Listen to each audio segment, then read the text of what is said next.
यहाँ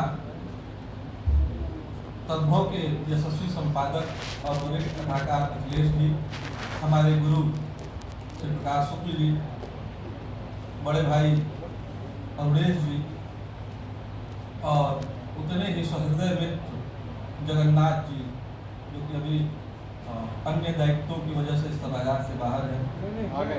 अच्छा, आ गए। तो जगन्नाथ जी,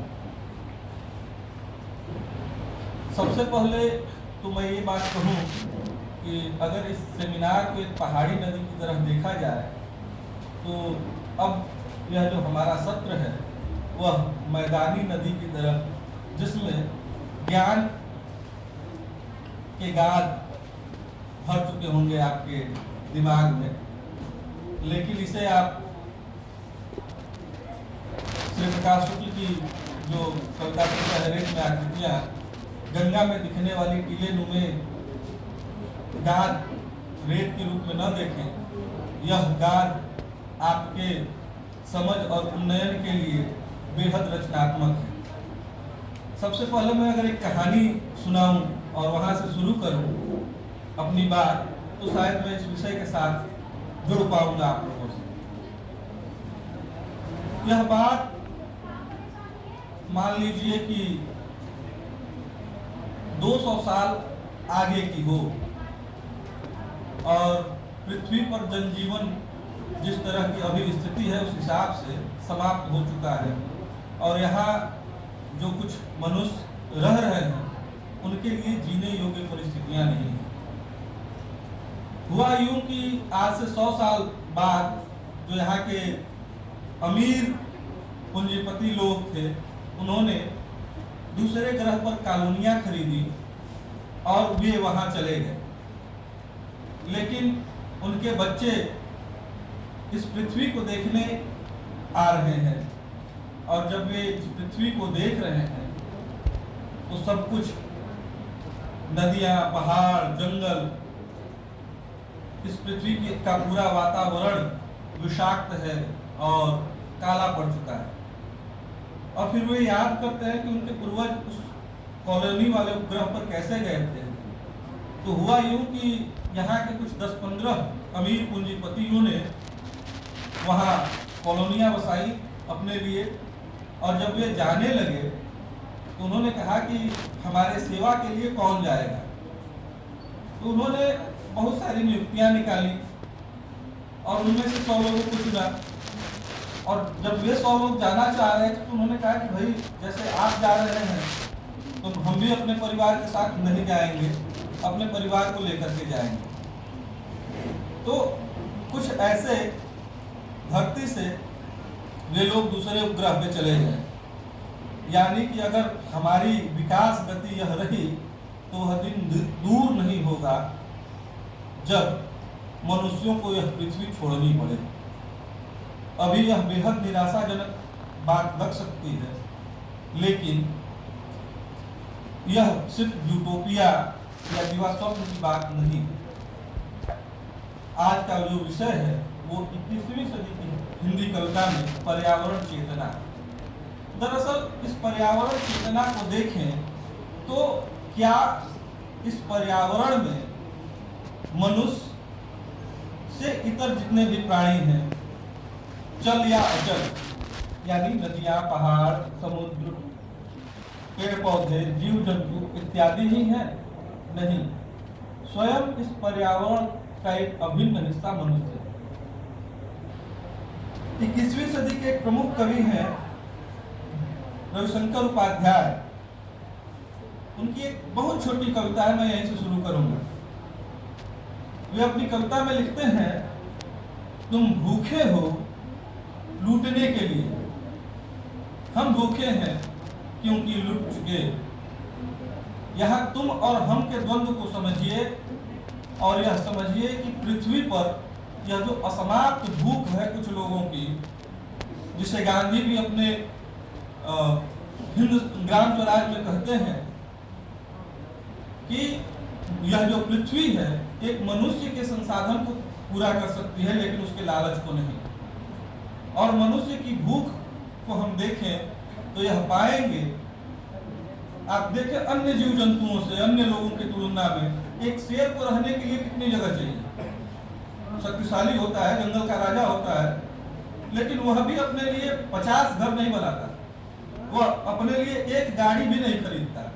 लेकिन मनुष्य, उसकी भूख, उसकी सुविधाएं इतनी बड़ी है कि वह प्रकृति का, पर्यावरण का दोहन करते जा रहा है।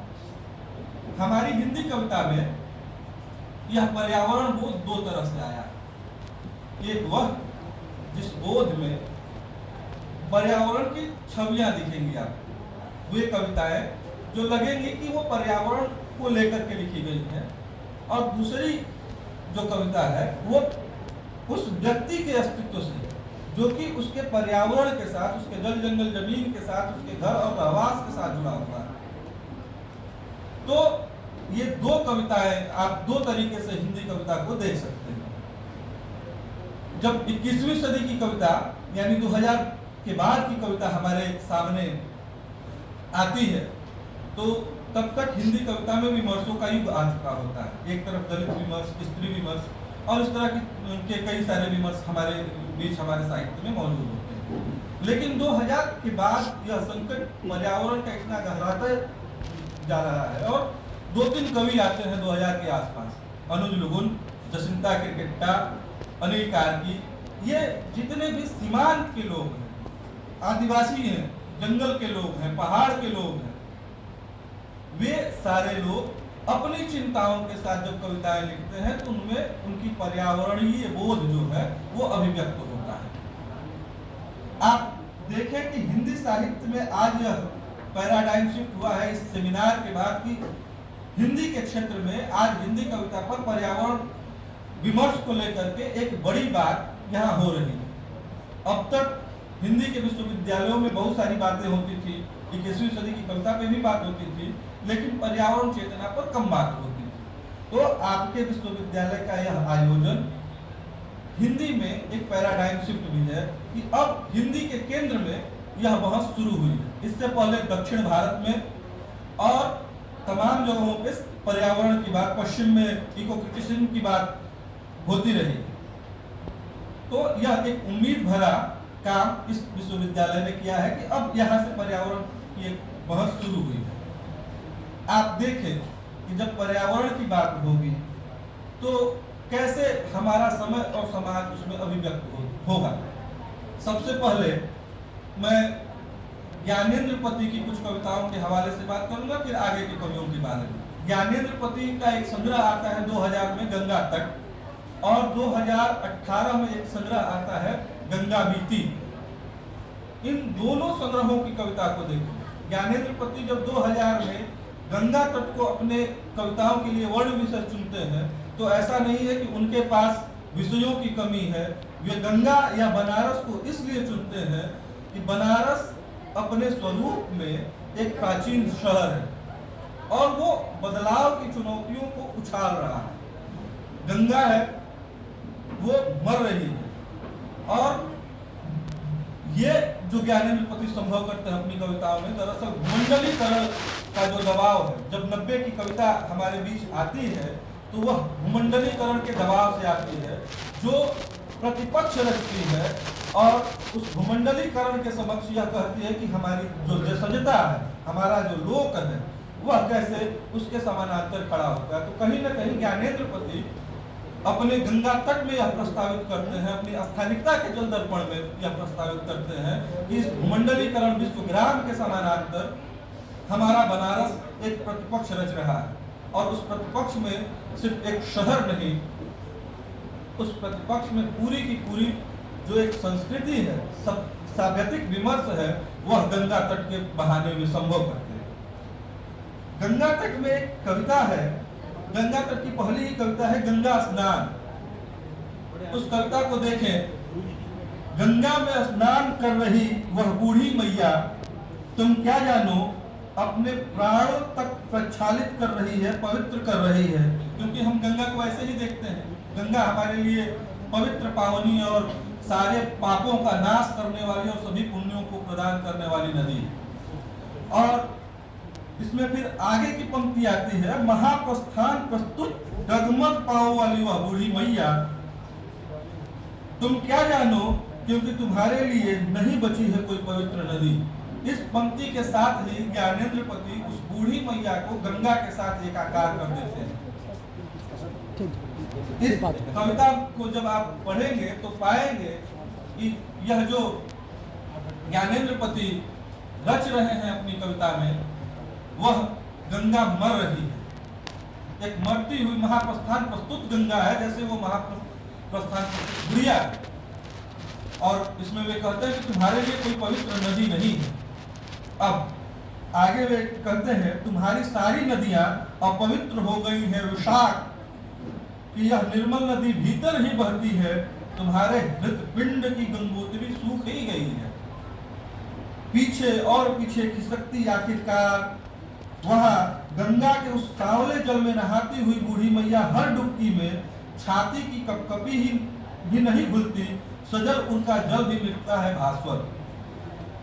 इसके ठीक बाद जब गंगा तट के बाद गंगा बीती, वो 2018 में लिखते हैं, उसकी पहली कविता है नौका विहार, और वो पूरी कविता मैं पढ़ रहा हूं। उस कविता में है, बीमार है और तीमारदार के बगैर इससे क्या, नदी का भी मन करता है नहाए, करियाए पानी वाली नदी उजियार रातों में चांदनी से नहाती है।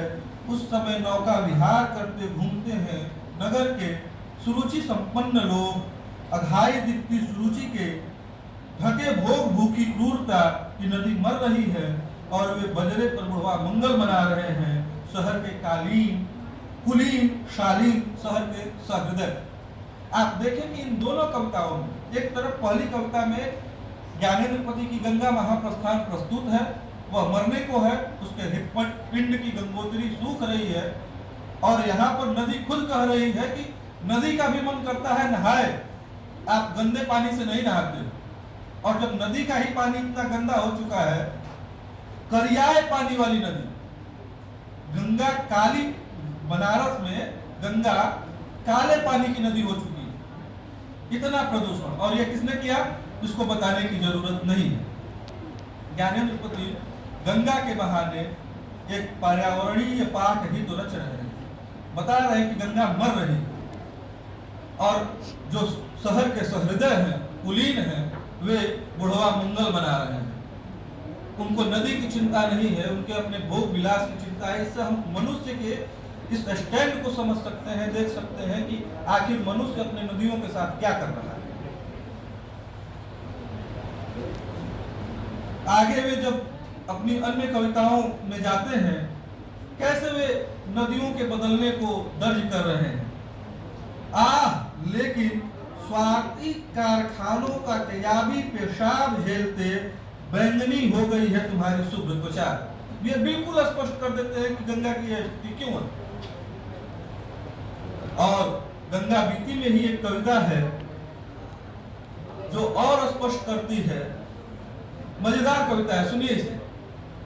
अखबार और सरकार भी है एक मत कि मर रही है गंगा, और ठट्ठ के ठट्ठ लोग आ रहे हैं खेलम खेल। सगर के 60,000 बेटों के 60 करोड़ वंशज, देखने गंगा का बेआब चेहरा, उथले गंगा जल में दो नेत्र जल मिलाने नहीं, काछा कसकर उतरने आखिरी डुबकी लगाने मोक्षदायिनी में। गंगा मर गई है, मर रही है, और यह सूचना फैल गई है, अखबारों में सरकार भी यह मान रही है, और गंगा की संवेदना के साथ अपनी संवेदना का नेत्र जल मिलाने लोग नहीं आ रहे हैं। वे आ रहे हैं कि आखिरी सिपाही का सलाम लेता जाए। वे आ रहे हैं कि अब तो तुम मर रही हो, एक आखिरी बार तुम में डुबकी लगा करके शायद हम मोक्ष पा ले। इसकी चिंता नहीं कि गंगा मर रही है, उनकी अपनी पड़ी है। तो जब तक इस कविता में आप यह समझे कि जब तक मनुष्यों को अपनी पड़ी रहेगी, पर्यावरण जैसी चीजों पर बात नहीं हो सकती। हम में से कितने लोग हैं जो स्ट्रीट डॉग होते हैं, या जो सड़कों के जानवर होते हैं, उसके लिए कुछ करते हैं? क्या वह पर्यावरण का हिस्सा नहीं है? दरअसल हमने मनुष्यता के न्यूनतम कर्तव्य को भी खो दिया है। हम मनुष्य रहे ही नहीं। कल एक बातचीत में यह बात आई थी कि विचार प्रदूषित हो रहे हैं।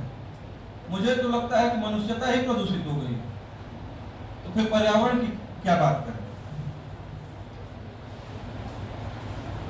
और बाजार भी पर्यावरण को कैसे कलुषित करते हैं, इसका उदाहरण भी आपको गंगा तट और गंगा बीती में और तत्कालीन बनारस में अभी आपको देखने को मिल जाएगा। जब यह सरकार जो है धर्म आधारित सरकार, धर्म की बहुत बात करती है, गंगा को लेकर के जो धार्मिक नियम बनाए गए हैं शास्त्रों में, अगर ये उस अनुरूप भी चले तो गंगा कभी भी प्रदूषित हो ही नहीं सकती। गंगा के स्नान के नियम है शास्त्रों में, गंगा को लेकर के हमारे आचार व्यवहार क्या होने चाहिए।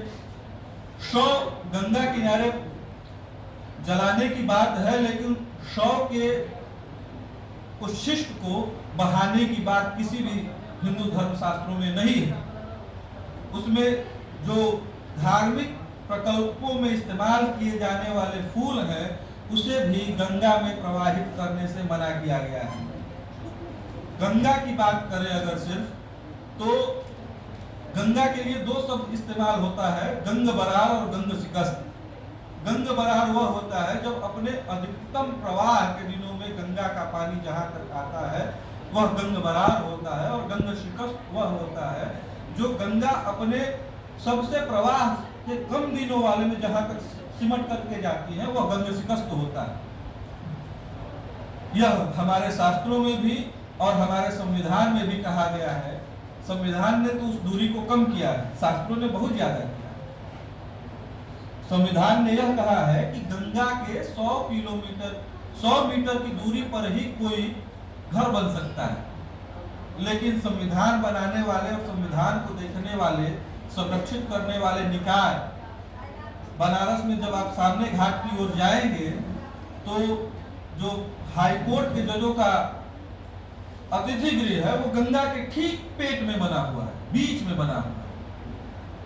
तो वही इस नियम को तोड़ रहे हैं। लोगों की बात ही क्या, धार्मिक नियमों की बात करें तो 800 मीटर की दूरी, गंग बरार से 800 मीटर की दूरी पर ही कोई निर्माण कार्य हो सकता है, यह शास्त्र करता है।